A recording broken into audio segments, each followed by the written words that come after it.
درباره منافق کمی صحبت میکردید. با احترام مخلصان شما از شهر دوشنبه. قال رسول الله صلی الله علیه و سلم: اربع من کن فیه کان منافقا خالصا.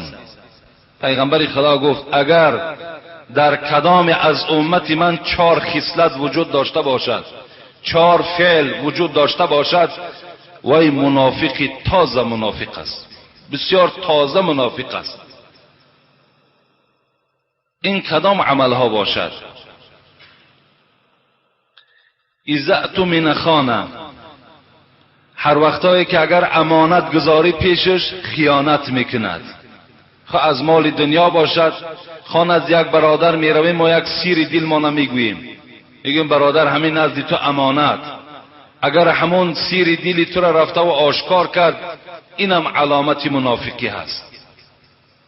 یا اینکه اگر در پیش او یک بار میمانی، یک مال میمانی و میگویی که من یک روز بعد یا یک ماه بعد از این مال خود خبرگیری میکنم، تا آمدن تو اگر در مال تو خیانت کرد، از مال تو چیزی گرفت، اینم علامت منافقی است.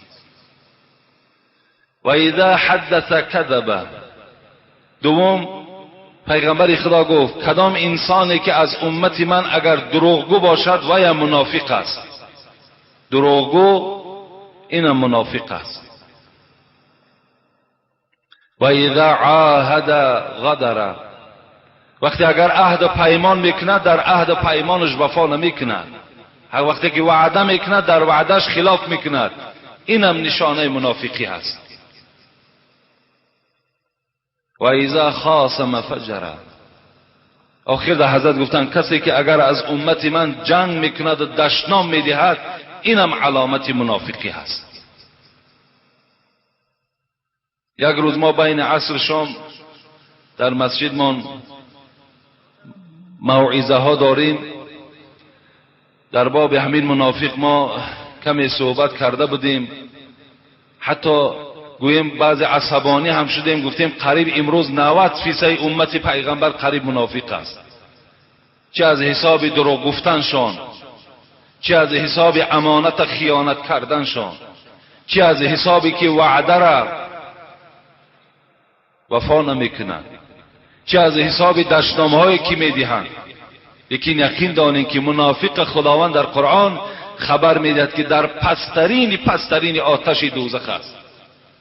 هر یک طبقه که در دوزخ وجود دارد بالای و عذابش کمتر است، تا چند اگر پایان رفتن که گرفت همون قدر عذابش وزنین می شود.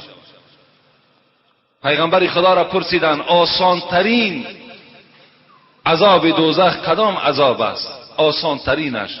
پیغمبر خدا گفتند همان مرد گناهگار را میارن و در پیش او یک پای افضال آتشین میگذارند و میگویم پایها تا در همون پای افضال داخل کن.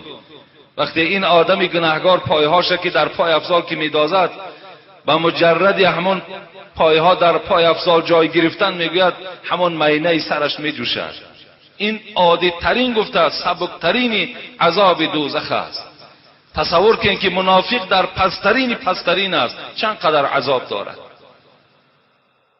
در کدام انسانی که اگر همین علامت ها باشد، این یکی از علامت های منافقی هست، این باید که ترک سازد.